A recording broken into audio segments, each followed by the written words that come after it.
meio das... Teve 2 semanas sem aula com vocês, porque mudou o horário. Então, a gente vai falar sobre isso. Tá começando a gravar, então...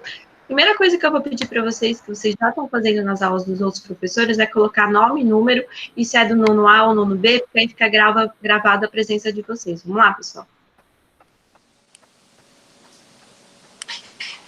Não esqueçam de colocar se é nono A ou nono B, só para não ter essa confusão, porque aí depois eu arrumo a chamada lá de vocês, tá?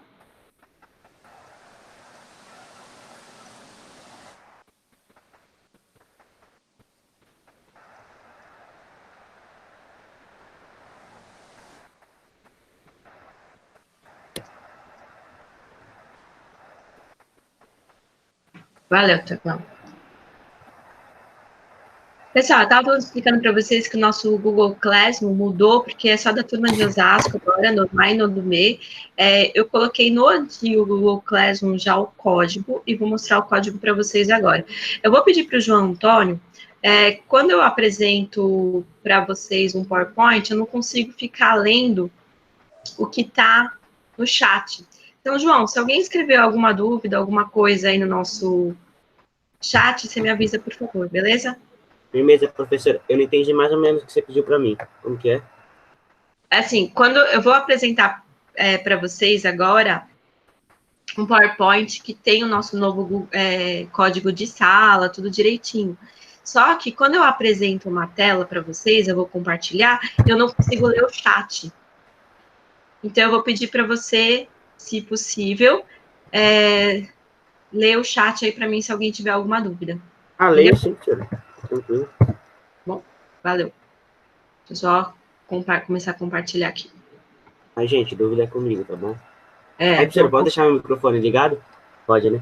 Se não estiver dando interferência, beleza. Senão é melhor desligar. Beleza. Tá? Começou a compartilhar aí com vocês, turma? Começou. Uma apresentação do PowerPoint? Sim. Tá. Sim. Tá, então, eu vou pedir para os outros desligarem o microfone para não dar interferência, só o João, se precisar abrir e tal, pode abrir para você dar uma ajuda. Então, esse aí é o nosso novo código aí do Google Class, tá? Não precisa necessariamente sair do antigo, vocês podem ficar lá, ele vai ser desativado daqui a uns 10 dias, mais ou menos. Mas dá esse tempo de transição aí. Então, a aula de hoje que está sendo gravada e todas as nossas atividades vão ser postadas nesse novo Google Class, beleza, turma? Turma? Beleza, professor. Sim. Ok, você pediu para deixar mutado. Não, mas é que também me ajudem aí, que senão fica parecendo que eu estou dando aula para uma tela de computador, é horrível isso. Só para lembrar o que a gente estava fazendo e o que a gente vai continuar fazendo aí para frente. Nas primeiras aulas EAD, eu coloquei para vocês as 2 partes aí de um psicólogo no campo de concentração, que é o livro do Vitor. Vocês leram, fizeram fichamento, eu li os fichamentos de vocês. Aí, o que tem a ver aquilo que a gente fez até agora, como que a gente vai dar continuidade disso, né? No livro do Vitor, um psicólogo no campo de concentração, o interessante é que quando ele tem direito à voz, a gente estava falando da questão da importância da fala, né, de se colocar, tudo. Quando ele tem esse direito à voz e escreve o livro, ele vai começar a compreender a vida que ele teve. Na escrita, ele dá uma ressignificação para tudo aquilo que ele viveu no campo de concentração e começa a compreender a dimensão daquilo na interioridade dos seres que passaram por aquela experiência de viver no campo de concentração. E a partir de então, ele vai se formando, né, como psicólogo aí, e compreendendo a interioridade dos seres. Tudo bem até aqui, pessoal? Sim. Tá. Sim. Alguém quer perguntar alguma coisa sobre os trechos que a gente leu de um psicólogo no campo de concentração? O que vocês acharam? O que vocês entenderam ali? Ninguém, pessoal? Aí, professor. Sim. Eu achei legal. Boa, João. Tá. Pajor, as meninas que sempre participam, Eu fiquei nada? com dó, professora. Sim. Verdade, Quando ele falava, tipo, que ele via o pessoal sendo escolhido, tipo, você morre, você não morre, você morre, você não morre. Imagina, tipo, o que você estava sentindo sabendo que você ia ter 50% de chance de morrer ou não numa fila, tipo. professor, eu fiquei com o maior medão de morrer na classe aquele dia, tá ligado? Aí, Eu também, eu falei pra Caputo, naquela se situação. fosse a gente lá, a gente ia morrer, porque, tipo, a gente é pequena, fraca, não serve pra trabalhar, não adianta nada. Não, e assim, e psicologicamente, só você sabendo que você tá naquela situação, você já se mata um pouco, né? Porque você perde a sua individualidade, você perde todos os seus direitos. Então, psicologicamente, estando naquele estado de pressão, de escolhas de quem sobrevive e quem morre, a pessoa já acaba internalizando tudo aquilo e já se sente um fraco, né? E se a gente for, claro, que ampliar isso para a situação de hoje, as pessoas que estão com medo do coronavírus têm essa sensação também, né? Alguns médicos já chegaram ao ponto de ter que fazer escolhas, quem que vai sobreviver e quem vai morrer. E Então, os idiotas ainda não dá sim. respirador para todo mundo, né, professor? Exatamente, né? Uma situação que a gente, claro, que o campo de concentração, eles não tiveram a opção de se cuidar e se isolar socialmente como a gente tem agora, para poder cuidar da nossa saúde, mas eles foram assim presos, né? Colocados de uma maneira super violenta, mas hoje a gente também tem essa situação de quem vai viver e quem vai morrer, né? É como se a nossa... desculpa, de interromper. Eu meio que entendi que você falou que a situação que a gente está vivendo agora, assim, de ter que fazer escolhas, os médicos, é meio que a sensação que eles têm no campo, só que mais intensa lá. Tipo, lá acontece tudo mais rápido, mais condensado. Claro, porque lá é uma situação de violência extrema, né? Eles foram violentamente tirados da vida deles e colocados no campo de concentração. Hoje, a gente tem essa liberdade de escolha de se isolar socialmente, ficar cuidando da nossa saúde, da nossa família, ou furar esse isolamento e correr o risco, de repente, de se contaminar, né? Então, claro que hoje a gente tem escolha, a gente tem essa liberdade. Eles não, eles foram violentamente colocados num campo de concentração. Mas a questão do médico, ter que escolher quem sobrevive e quem não sobrevive, é um pouco pesada também, né? Ô, professor, Diga. mas eu acho que, tipo assim, essa comparação com o coronavírus, tem um pouco, realmente, lembra um pouco, mas eu acho que não é uma comparação muito boa, porque, tipo, lá morreu 6 milhões, em torno, né, de 6 milhões de judeus nos campos, e aí, tipo, agora acho que morreu, não que seja um número baixo, nossa, longe disso, muita gente, mas morreu 200 mil pessoas no mundo todo, né?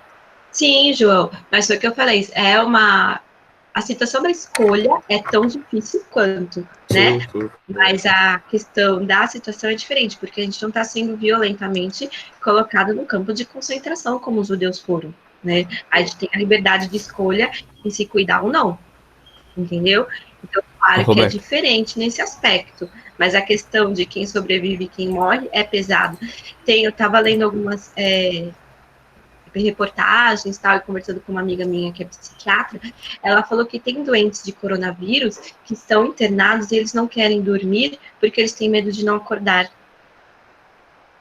Ou seja, de morrer. Eu também tenho, às vezes, medo de dormir e não acordar, professor. Mas aí é outra situação, tá ligado? Imagine quem tá doente, né, numa situação muito pesada, né? Alguém ia falar alguma coisa. Falou, Roberto, e parou. Fala, Pedro. É que eu percebi que a gente consegue simpatizar muito mais quando, por exemplo, o autor chega e fala, eu estive lá, eu não sei o quê, e começa a falar como pessoa, do que quando ele pega e fala 2 milhões morreram. Porque se você chega uma pessoa e fala 2 milhões morreram, a pessoa fica com um pouco de empatia, fica um pouco triste, pá. Mas, você mostra o livro dessa pessoa pra ela, um relato da pessoa falando como é que foi, a pessoa fica muito mais tocada. Sim, por isso que eu gosto do livro do Vitor, né, um psicólogo no campo de concentração, porque é uma experiência pessoal, ele conta uma experiência pessoal e é uma perspectiva de quem estava sofrendo aquilo. Quando a história é narrada por uma perspectiva de quem observou de fora, é totalmente diferente, parece que não fica com a mesma emoção, o mesmo sentimento tão presente como o livro dele. Não sei, é uma também percepção igual a que eu tenho do Pedro. Né? Eu prefiro ler livros de pessoas que realmente viveram aquela situação do que simplesmente contar o que aconteceu. Fica mais intenso. Sim, você sente tipo, a dor da pessoa. Uma coisa que eu li nos textos que eu achei muito pesada foi que ele fala que a câmara de gás, ela não apresenta mais horror, ela tipo poupa o suicídio. Eu vi e é tipo um negócio muito pesado, mano. Mas os caras se cortavam no bagulho da arame lá pra se matar, que ele se jogava na rede de arame. Levava choque. Sim. se É suicidar. porque eles estavam numa situação onde a singularidade deles foi completamente apagada, né? A individualidade deles. Eles não eram mais eles eram só um número. Eles não tinham mais nome, eles não tinham mais vida, eles não tinham mais liberdade de escolha. Então, o que eles perderiam se eles já não têm mais a vida deles? Eles não perderiam nem mesmo a vida. É pesado, né? Mas muitos se suicidaram do que ter que viver o horror da câmara de gás ou o horror de ter que viver até mesmo no campo de concentração. E isso não só no período da Segunda Guerra Mundial, nos campos de concentração, mas também várias prisões de guerra. Né? Prisioneiros de guerra também preferiam o suicídio do que serem torturados e ter que entregar informações que eram privilegiadas. Bem pesado isso. Né? Pessoal, dentro desse contexto que a gente estava falando do campo de concentração, da experiência que o Victor teve, que ele narra lá no Psicólogo no campo de concentração, a gente vai começar a falar de filosofia existencialista, tá? Que é uma parte da filosofia já contemporânea, ela começa assim, e que vai começar a questionar e perguntar o que é a existência, o que é a vida humana, né? E aí começa a desenvolver um pouco mais o tema do 9º ano inteiro, que é qual o sentido da vida. Para começar a desenvolver as teorias da filosofia existencialista, eu peguei, na verdade, um autor da literatura, né, não da filosofia, embora ele tenha super influência da existencialismo e vai influenciar o existencialismo, que é o Kafka. Alguém já ouviu falar dele, Franz Kafka? Já, professor. E até não lembro quem se foi o ministro, não sei quem lá, do governo Bolsonaro, falou que era Kafka, em vez de Kafka, não foi? Falou Não lembro, eles falam tanta Kafka, coisa eu só conheço o espeto. Foi, ele falou uma merda assim.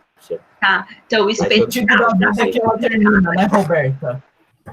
Fala, Pedro. O sentido da vida é que ela termina, não é, Roberta? Não sei. Tio, Será? vai, mano. Por que você quer falar de Só que morte? se a Não, Só que se a gente colocar um sentido da vida sempre para o futuro, e o agora? A gente cai num... É lógico. Né? Porra. Se a gente for ver assim, todo o problema nosso de angústia e ansiedade está exatamente em colocar o sentido da vida sempre para o futuro e acabar não vivendo o presente, né? Eu vou estudar para fazer uma boa faculdade, é futuro.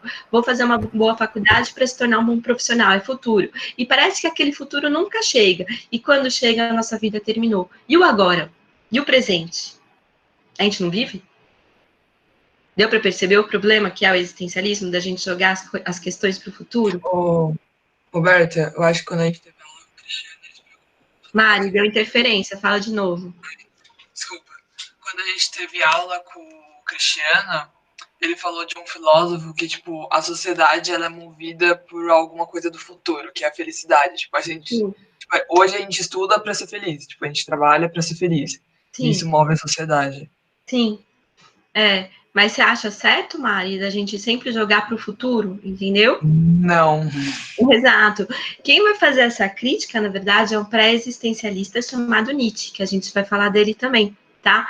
A partir do momento que o Nietzsche mostra para as pessoas o que está acontecendo com a nossa angústia, com a nossa ansiedade, que a gente sempre projeta tudo na nossa vida para o futuro, ele começa a falar da questão do homem autêntico. O que seria o homem autêntico? É aquele que vive o presente. Mas é muito difícil para a gente viver o presente, né? Porque a gente foi culturalmente, historicamente empurrado sempre para o futuro desde a antiguidade grega. E a filosofia tem muita culpa disso também. Por exemplo, o Platão, ele falava que o mundo das ideias está fora da caverna. Só que a gente só alcança esse mundo das ideias quando a gente morre e se encontra junto com os deuses. Depois veio a filosofia medieval. Para Santo Agostinho, a nossa vida feliz só estaria junto a Deus, que a gente só encontra na morte. Para Tomás de Aquino, a nossa alma só se iluminaria quando a gente está junto com o primeiro motor, que é Deus. Também é jogada para o futuro. Né? Aí depois vem os racionalistas, que é o uso da razão só. O presente, o agora, se perde. Então, Nietzsche, que é um filósofo de 1883, ele vai escrever um livro, Genealogia da Moral, que mostra que todas as nossas ações, durante ao longo da história da humanidade inteira, sempre foi jogada para um futuro que não chega nunca. Um eterno vir a ser, mas que não vem nunca. né? Então ele vai fazer essa crítica, ele já é um pré-existencialista e vai falar que o homem tem que ser autêntico. O Kafka, que é o livro que eu vou falar para vocês agora, tem muito disso presente também. Tá? E a gente vai começar a pensar um pouco nas questões existencialistas, que vocês vão ver que dá para aplicar, é uma filosofia muito mais prática, dá para aplicar no nosso dia a dia mesmo as questões que eles colocam. Tudo bem, pessoal? Tudo bem, professor. Tudo. Tudo bem. Então vamos lá para a apresentação. Claro. Deve ser mó triste quando a gente morrer. Não é? Deve ser o quê? Mó triste Mó quando a gente triste morrer. morrer. Ah, eu acho que sim. Eu não estou preparada, por exemplo, não estou preparada para morrer agora. Tem tanta coisa que eu quero fazer ainda. Ah, João, eu morri, eu não sei, mas quando o outro morre. Sim. Exato, é isso que eu ia falar, Pedro. Eu não sei se a pessoa que morre fica triste, porque ninguém sabe o que acontece, né? Questão de crença, né? Mas para quem fica é muito triste você não ter mais aquela presença da pessoa, né? A gente já sente falta hoje da presença das pessoas pelo fato da gente estar no isolamento social, só que a gente sabe que um dia a gente vai voltar a vê-las. Imagine você perder uma pessoa que você ama e que você não vai mais ver ela fisicamente, né? Eu acho que a tristeza é mais para quem fica do que para quem vai, né? Mas a morte é um dos grandes mistérios da vida. A gente sabe que um dia todos nós vamos morrer, mas o que acontece é... Pode ser que quando a gente vai, pode ser que aconteça várias coisas, né, professora? Pode ser que tudo fique tudo escuro, pode ser que a gente vai, sei lá. Então, mas aí, pessoa, como não faz parte da ciência, né, um dos mistérios aí é uma questão de fé. Se você acredita que você vai estar sentado junto ao Pai, se você vai se tornar um espírito, aí entra a questão da religião, que a religião é uma das maneiras de aliviar um pouco esse medo da morte que os homens têm, né, também. Ô, Roberto. Uma questão de fé. Fala, Nicolas. Você já parou a vida após a morte de um filósofo?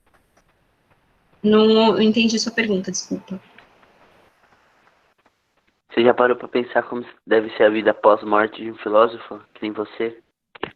Ah, não, nunca parei para pensar, porque aí é uma questão de fé, né, Nicolas? Então, grande parte dos filósofos foram compreendidos só após a morte. Eu acho isso muito triste também, porque em vida eles não tiveram aquele reconhecimento, né, do trabalho deles. E eles não ficaram sabendo depois do reconhecimento que eles tiveram pela humanidade. O próprio Nietzsche, né, ele é incompreendido para a época dele, esse que eu acabei de falar, a gente vai falar dele na próxima aula. Mas é complicado. Imagine você, tudo aquilo que você fez, você nunca foi compreendido em vida, você nunca teve reconhecimento. Aí você morre, você não sabe mais o que acontece no mundo, ou sabe, depende da crença que você tem. E aí sim você é reconhecido e estudado por milhares de pessoas, né? Isso eu acho triste também. A gente só valorizar depois que morre. Fala, João, você ia falar. João? Professor. O que você... Assim, eu acho meio estranho, tipo, esse negócio. Sei lá, da vida pós-morte, porque, tipo assim, se, tipo, a vida, a gente acaba com a vida depois, tipo, ela morre, como é que, tipo, vai ter outra vida depois, entendeu? Não, mas é uma questão de crença, João. Aí não entra mais a filosofia ou a ciência, aí é a religião, entendeu? Aí depende... Tem crença que fala que sua vida não acaba. Exato, aí depende de cada um. Então... O negócio é aproveitar agora, comprar umas roupas novas. Sei. Não, a vida ela se baseia em coisas materiais, não, viu, filhão? Tá bom então, filhão. Pessoal, vamos lá. Anotaram aí, então, né, o nosso código do nosso novo Google Class, né? Eu espero vocês lá. Bom, então a gente vai falar aí do Franz Kafka. Roberto, eu fui o primeiro a entrar, você nem me respondeu. O que eu não respondi aqui? Lá na outra sala, eu fui o primeiro a entrar lá e você não respondeu por que que você trocou a sala? Eu não tranquei a sala. Não, trocou. Trocou. Tranquei? Ele tá falando trocou. Trocou. Eu troquei a sala porque o pessoal da Granja Osasco e Alfa estavam todos juntos. As discussões de vocês com o pessoal da Granja é outro por causa disso, Nicolas. Não era isso. O que é? Deixa pra lá. Tá. Então, vamos lá para a aula, pessoal. Então, a gente vai falar, então, da metamorfose do Franz Kafka, e não Kafka. Kafka é o espetinho de carne, que é uma delícia, mas o nome dele é Kafka, tá? Ele vai escrever um livro chamado Metamorfose, que conta a história, eu vou contar rapidinho a história para vocês, né? Foi lançado em 1915. É uma história super angustiante aí sobre a condição humana na sociedade moderna e contemporânea também, dá para aplicar muito das teorias do Kafka nos dias de hoje. Tem um personagem central, que o nome dele é Gregor Samsa, que ele vai sofrer aí uma metamorfose, uma mudança. Ele acorda certo dia no quarto dele e ele percebe que ele mudou e agora ele passa a ser um inseto. Só que no livro inteiro não fala qual é o inseto, qual é o bicho que ele se transformou, não fala o nome. Dá para entender, eu entendo que ele se transformou numa barata, tá? Alguns entendem que ele se transformou num besouro. Tá? Eu tenho a história do Franz Kafka inteira, eu vou colocar para vocês no Google Classroom em PDF. Tenho ela em texto, que é aberto, né? Tá com patrimônio histórico-cultural aí da humanidade, a obra dele, e também tenho história em quadrinhos. Eu vou colocar as duas versões para vocês lá no nosso Google Class. O que isso tem a ver com filosofia, né? O que A história em tem a ver quadrinhos com... já denuncia, já, né, professor? Oi? A história em quadrinhos já fala qual bicho O da história em quadrinhos desenha ele como uma barata também, mas tem muitos amigos meus que eu conversei e entenderam que ele se transformou num besouro. Eu acho que é muito mais barata pela descrição. Ele descreve que ele tenta abrir a maçaneta, por exemplo, e uma gosma verde começa a sair de dentro dele. Quando eu mato barata, eu vejo uma gosma verde. Então eu entendo que é uma barata. Mas o interessante é que o autor não fala qual é o animal que ele se transformou, né? Então ele deixa essa questão da imaginação para o leitor muito forte. Acho Roberta, Oi. o que muda o cara ser uma barata e um besouro? Nada, na verdade, não é, né? São animais E diferentes. aí que tá a ideia, porque não muda em nada. O que é importante no livro do Kafka é mostrar que ele já se sentia como inseto. E o inseto é o quê? O inseto é um ser insignificante para a sociedade, que a gente enxota num cantinho ou que a gente pisa em cima. E ele já se sentia, na verdade, antes da metamorfose, antes da transformação, como uma pessoa deixada de lado na sociedade, excluída, ou então que as pessoas pisavam em cima. Então, nem por isso que ele não descreve, ele não coloca o nome do animal, ele só descreve a situação como se ele tivesse exteriorizado aquilo que ele já sentia internamente, um ser totalmente excluído da sociedade, né? Isso que é o forte do livro do Kafka, isso que é o importante. Então, no livro Na Metamorfose, o Kafka descreve um caixeiro viajante. O que é um caixeiro viajante? Ele fazia vendas de porta em porta, né? Que é o nome dele é o Gregor Samsa, que é o personagem principal, que abandona as suas vontades e desejos para sustentar a família e pagar a dívida dos pais. Então, isso já é bem forte nele, assim, ele abandona a sua própria vontade, a sua própria vida, os seus desejos, para poder satisfazer os outros, né? Numa manhã, o Gregor acorda metamorfoseado em um inseto monstruoso, não fala qual é o nome do inseto. Nos primeiros momentos, o livro descreve as dificuldades iniciais de Gregor em sua nova forma. Uma ironia presente neste trecho do livro é que Gregor não se preocupa com a sua transformação, mas sim como está atrasado para o trabalho. Então, mesmo se sentindo mal, mesmo sabendo que ele não é mais considerado um ser humano presente na sociedade, mas sim um inseto, ele não se preocupa com a sua situação. Ele se preocupa com aquele cotidiano e com as cobranças e com o peso que ele tinha, tá? Aí vão pensando como relacionar isso aí com a nossa vida contemporânea também. Então, no capítulo inicial aí do livro, já podemos observar que Gregor não estranha a sua súbita transformação em um inseto, como se ele mesmo já não se enxergasse mais como um ser humano. Isso ocorre porque ele havia deixado a sua vida pessoal de lado em prol de um trabalho que ele odiava executar apenas para agradar aos pais. Turminha, quantas vezes a gente não deixa as nossas vontades, os nossos desejos de lado só para agradar os outros? Né? Então, já tem várias questões aí que dá para a gente colocar, tá? Isso aqui é um trecho da história em quadrinhos que falaram aí que já denuncia, né? Para mim isso é uma barata. Então, a metamorfose, então, seria algo inevitável. Gregor fisicamente se tornou aquilo que ele já era interiormente. Então, na interioridade dele, ele já se sentia um ser insignificante, que deixava os seus desejos e vontades de lado só para poder satisfazer os outros. Ele só externaliza isso através de uma metamorfose física, né? Mas ele já era na interioridade esse ser desprezível. Um dia, após acordar de sonhos intranquilos, o autor é muito descritivo, Kafka. Então, ele descreve os sonhos que ele vai ter. Ele acorda suado, gosmento já, e com as patas balançando para cima, né? Gregor encontra-se transformado em um gigantesco inseto. A partir de então, a vida de Gregor passa a ser de grande sofrimento e agonia. Impossibilitado de sair do seu quarto, perde-se em devaneios e em considerações sobre a sua vida, e tem um trecho existencialista que coloca questões sobre essa vida do ser que não satisfaz as suas vontades em prol dos outros, né, que é bem interessante também. A família do Gregor, totalmente dependente dele, observa com nojo e horror o jovem metamorfoseado que aos poucos vai definhando e chega à loucura. Então, na verdade, a família vai cobrar dele, pessoal, por que ele não foi trabalhar? E não porque ele tinha se transformado, ou porque ele estava precisando de alguma coisa. Ela só cobra aquilo que é necessário para ela. Então, eu trabalho um pouco essa questão não só da angústia do ser, de ter que fazer aquilo que não tem vontade para poder se encaixar numa sociedade, mas também do individualismo do ser, né? Eu cobro do outro e não me importo como que o outro tá, desde que ele faça aquilo que eu tenho vontade. Então, Metamorfose é uma obra perturbadora. A atmosfera claustrofóbica da narrativa, porque você se envolve de uma maneira absurda no texto, faz com que o leitor sinta todo o desespero do personagem principal, que se encontra incapacitado diante de sua nova realidade. Kafka nos apresenta uma metáfora do mundo moderno, que nos aprisiona dentro de uma insignificante carapaça de inseto. E isso também remete, pessoal, se a gente for lembrar das aulas aí de revisão que eu dei para vocês há 2 anos atrás, da Caverna de Platão. Vocês lembram da história? Sim. Não, exatamente. Sim. Quantas vezes a gente não fica dentro da nossa própria caverninha ou dentro da nossa própria carapaça, como é um inseto, né? E não mostra quem a gente é, ou não vai buscar a verdade das coisas que estão em nossa volta para poder viver com a gente mesmo, bem com a gente mesmo. Não no sentido físico, mas no sentido da interioridade, né? A gente só satisfaz os desejos dos outros ou aquilo que a sociedade nos cobra. Tá? João, você ia falar alguma coisa? Não?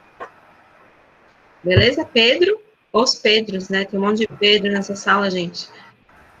Ok? Agora? Tem mais Pedro que qualquer nome nessa sala. Pois é, acabei de ver, eu ia falar Pedro, mas a hora que eu vi tem um monte, tá? Então, continuando aí a obra do Kafka, né? Eu coloquei alguns trechos aí para vocês. As coisas que nos assustam são em maior número do que as que efetivamente fazem mal. E afligimos-nos mais pela aparência do que pelos fatos reais. Isso é muito mito da caverna, né, do Platão. A gente, às vezes, pela nossa observação, pelo nosso ponto de vista, toma algum fato, algum acontecimento que é uma mera aparência, algumas sombras, e aquilo acaba nos afligindo ou nos dando uma certa angústia, em vez de a gente buscar aquilo que aconteceu de verdade. Tá? Pessoal, tem microfone interferindo aí, galera. É o do João, Roberto. Tá. Deu para entender essa relação aí com o mito da caverna, com o livro da obra de Kafka? Sim.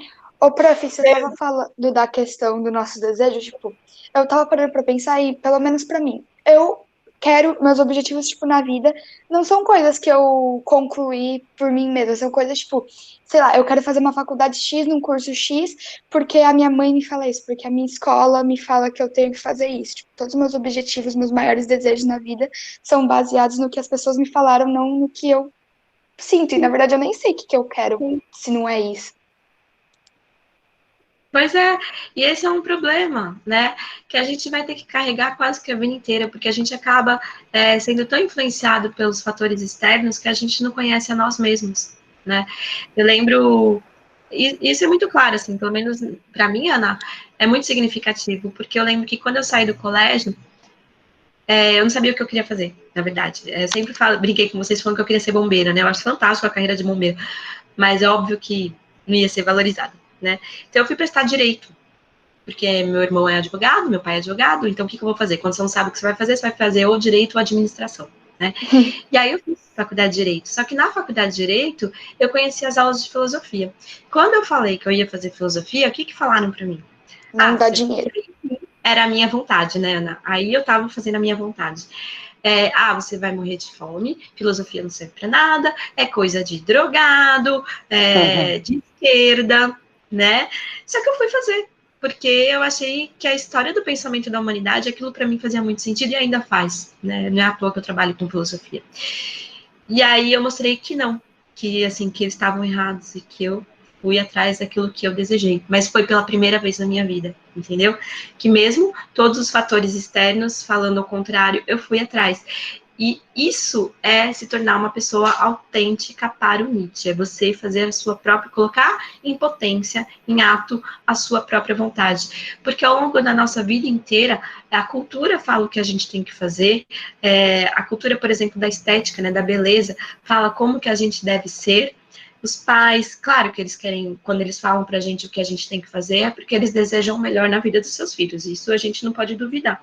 Mas também tem a influência deles, né, quer queira ou quer não, e aí a gente acaba não fazendo as nossas próprias vontades, não saindo da nossa caverna, não buscando qual é a nossa realidade, qual é a nossa vontade, né?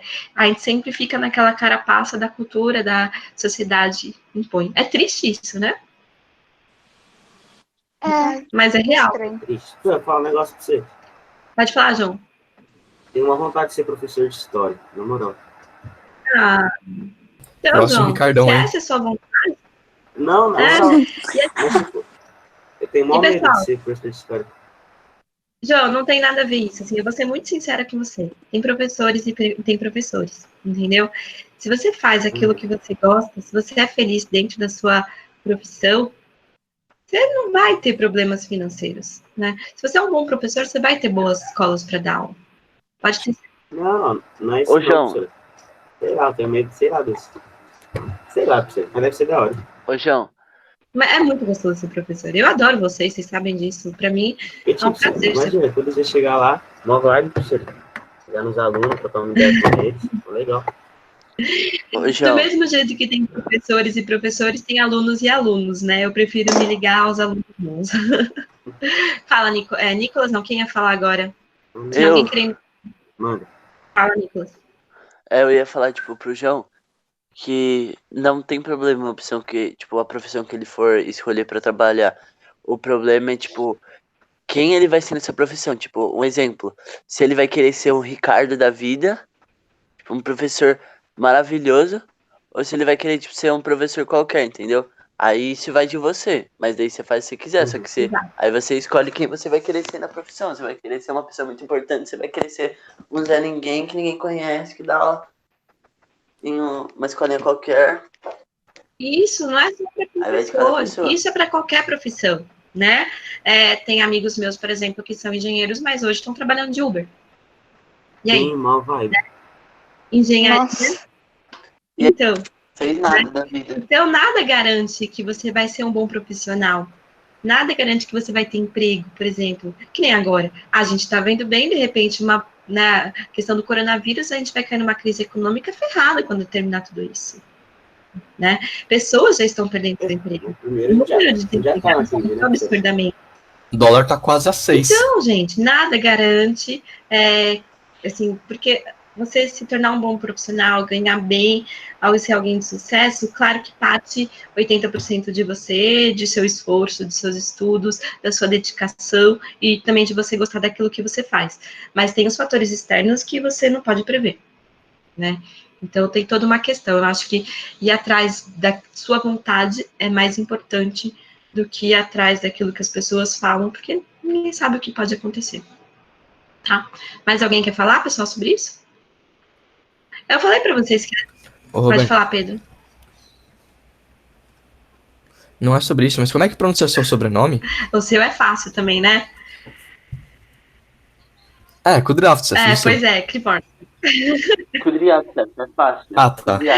Krivonsica. Bom, professora. Oi, João. Professora. Rapidão, última coisa.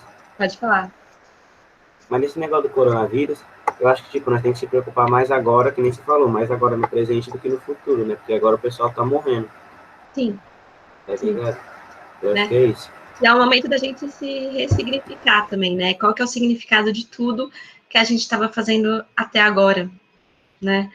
Sempre projetando as coisas para o futuro e de repente chega alguma coisa que é externa a nós, que muda completamente a nossa vida, e aí a gente tem que passar a pensar no presente, né? Então tem coisas que são externas a nós que nos causam uma certa surpresa também. Pessoal, eu falo para vocês, assim, por um dos motivos que eu separei as salas, né? Eu dei essa mesma aula em Alphaville semana passada e eu venho lá em Osasco. Mesmo tema, mesma professora. A gente só tem mais 2 minutos de aula e a discussão eu acho que foi fantástica, tá? Então eu mudei a sala também para não ter esse tipo de comparação. Então a gente vai parar hoje aqui. Eu vou colocar para vocês o link do livro no Google Class do Kafka. Não precisa entregar nada, tá? Vou colocar o link do livro e da história em quadrinhos. Só leiam para a participação aí na aula de vocês, que sempre foi fantástica, para vocês entenderem um pouco esse contexto da obra dele. Pode ser? Pode. Roberta, Pode. Tudo bem, tudo bem. Completa, que eu sei que vocês estão cheios de atividades por aí, né? Mas isso que eu ia tentem pedir. dar uma não olhada. passa muita A história coisa. em quadrinhos dele é bem. Tá em vídeo, aliás. Eu vou colocar 3 vídeos, são 3 páginas. Dá para assistir no celular também, só para vocês entenderem o contexto da obra dele. Acho que os vídeos dá para vocês assistirem até a próxima aula. A leitura vocês vão fazendo conforme for dando. Tudo bem? Tudo. Ô, Roberta. Fala, Nico. Beleza, Robertinho. Ô, Roberta, rapidão, sobrenome seu aí de que descendência? É russa, Russa? judeu. Nossa. Mano, mas nome difícil de falar, mano. Pode falar, Nicolas. É meu nome difícil de falar. Ah, não é difícil, é Krivornsica. Lasca. A nossa Pelo aula menos você consegue online ler o nome dela. A nossa aula online passa tão rápido quanto a nossa aula física também, viu? Não é possível. Eu vou colocar esse vídeo e colocar os links lá para vocês. E aí, semana que vem, na segunda-feira, a gente se encontra de novo, tá? Muito saudades de vocês, tá bom, turma? Tá Valeu, bom, amor da professor. minha vida. Tá bom, Roberta. Boa semana. Beijão.